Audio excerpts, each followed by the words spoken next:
هل أتاك حديث الغاشية وجوه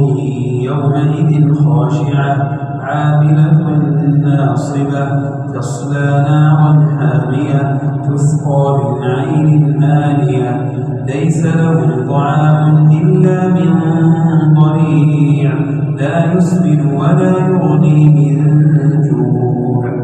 وجوه يومئذ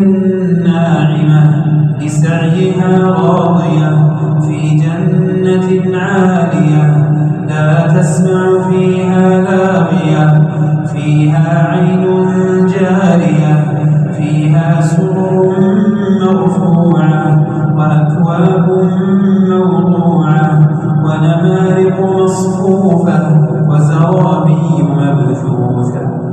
أفلا ينظرون إلى الإبل كيف خلقت وإلى